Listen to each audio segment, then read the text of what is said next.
बिस्मिल्लाहिर्रहमानिर्रहीम।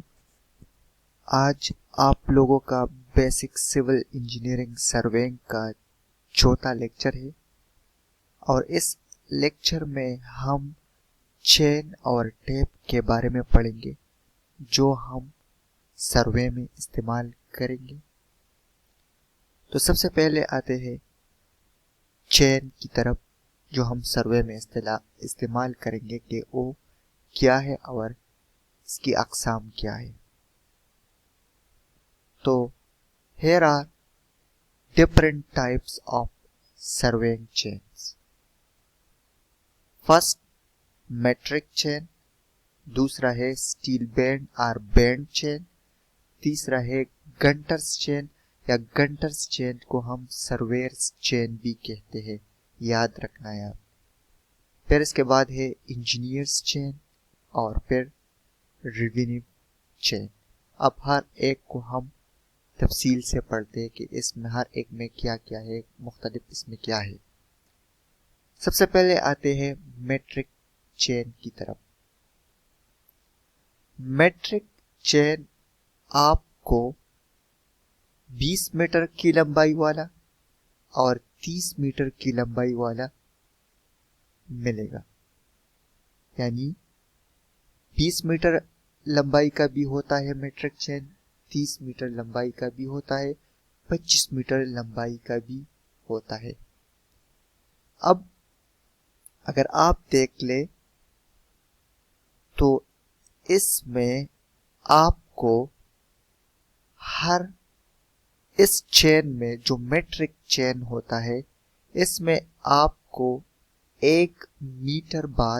हर एक मीटर बाद आपको ब्रास रिंग नजर आएगा। जिस तरह आप लोग इधर देख सकते हैं, ये 1 मीटर है ना, तो इधर ये ब्रास रिंग है।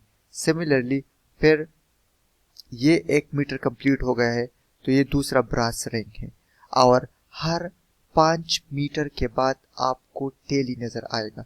तो अगर आप देख ले इधर से ये 5 मीटर कंप्लीट हो गए तो इधर आपको ये टेली नजर आता है, ये 5 मीटर कंप्लीट हो गया है। फिर अगर ये 5 और ये 5 तो ये 10 मीटर हो गए, 10 मीटर के बाद भी आपको ये टेली नजर आता है, और इस पर इसमें ये ग्रूव जैसा बना हुआ है इस टेली में, या आप इधर देख सकते हैं। तो इसका मतलब है 10। जब 2 ग्रूव हो ना तो इसका मतलब है 10 मीटर कंप्लीट हो गया। इसी तरह अगर 3 ग्रूव आपको नजर आए जिस तरह इधर है, तो इसका मतलब है कि 15 मीटर यहाँ तक है। देखिए ना, 5 मीटर यहाँ तक, फिर यहाँ से यहाँ तक 10 मीटर, यहाँ तक 15 मीटर, और फिर यहाँ पर 20 मीटर कंप्लीट हो जाता है। अच्छा, अब तो इसमें हमने क्या पढ़ा? मेट्रिक चेन 20 मीटर का भी आपको मिलता है, 30 मीटर का भी आपको मिलता है, और 25 मीटर का भी आपको मिलता है। इस मेट्रिक चेन में आपको हर 1 मीटर बाद ब्रास रिंग नजर आएगा, और हर 5 मीटर बाद आपको क्या नजर आएगा? टेली नजर आएगा। अब और हर 1 मीटर में 5 लिंक्स होते हैं, लिंक हम इसको कहते हैं। तो हर 1 मीटर में आपको 5 लिंक्स नजर आएंगे, और एक लिंक की जो लंबाई होती है वो 10 डेसीमीटर होती है। इसके बाद है गंटर्स चेन। गंटर्स चेन को हम सर्वेयर्स चेन भी कहते हैं। इस चेन की जो कुल लंबाई होती है वो 66 फीट होती है, और 22 यार्ड होती है, या 22 गज होती है। इसमें जो लिंक्स की तादाद होती है वो होती है 100, और एक लिंक की लंबाई 0.66 फीट होती है। ये जब हम माइल्स में या फरलांग में हम फासले नापते हैं इन यूनिट्स में, तो हम गंटर्स चेन का इस्तेमाल करते हैं। एक फरलांग 220 गज के बराबर होता है, 220 यार्ड के बराबर होता है एक फरलांग। तो इसका मतलब ये हुआ कि अगर हम 10 गंटर चेन ले तो 10 कंडक्टर चेन की लंबाई कितनी होगी? 220 यार्ड। ये आप लोगों ने ये वैल्यूज याद रखने हैं हर एक चेन के लिए, ये स्पेसिफिकेशंस आप लोगों ने याद रखने हैं। इसके बाद एक और है इंजीनियर्स चेन। इंजीनियर्स चेन जो होता है इसकी लंबाई 100 फीट होती है। इसमें 100 लिंक्स होते हैं, हर लिंक की लंबाई क्या हो गई? 1 फीट। और ये हम जितने भी हम इंजीनियरिंग सर्वेस करते हैं इसमें हम इंजीनियर्स चेन इस्तेमाल करते हैं।